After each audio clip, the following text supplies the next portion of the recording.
What's up, you guys? So I just want to remind you that if you have any types of suggestions, just leave them down below in the comment section. If you like the video, hit the like button and obviously subscribe to the channel.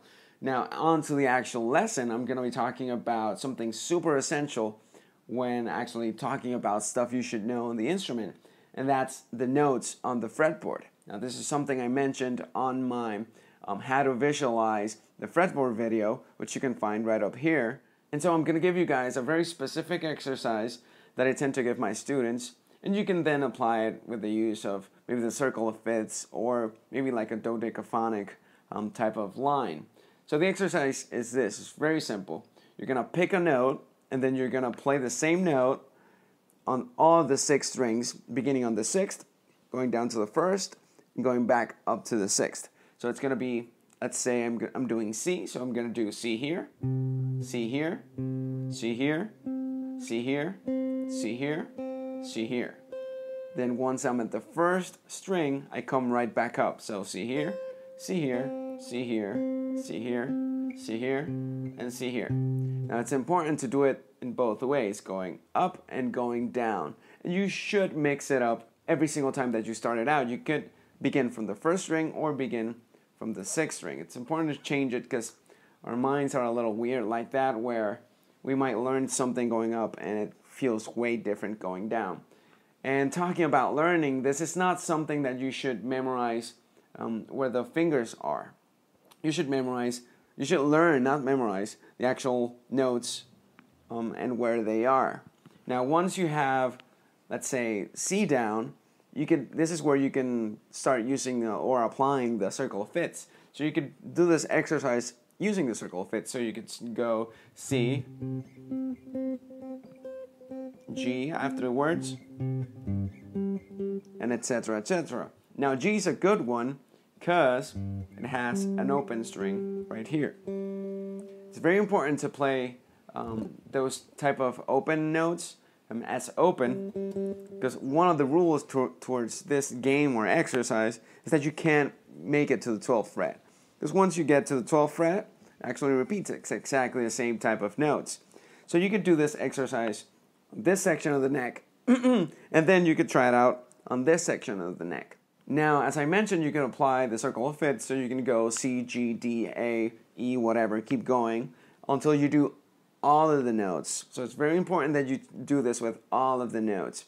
You could maybe begin with one note. If you don't know any of them, you could maybe do one note a week. Like, let's do, this is a week for C, for the C note, and then a week for the D note, or whatever notes you want to do. But then it's very important that you start doing all of them. That way, since it's so much information, you don't learn the fingerings, but you learn where the notes actually are. Now another good way to actually break the pattern off, or break the pattern apart a little bit, is by using a dodecaphonic line. What I mean by this is a specific line or order of notes, and you're using all of the different notes, so you're using each and every one of those notes. Let me do it really quick.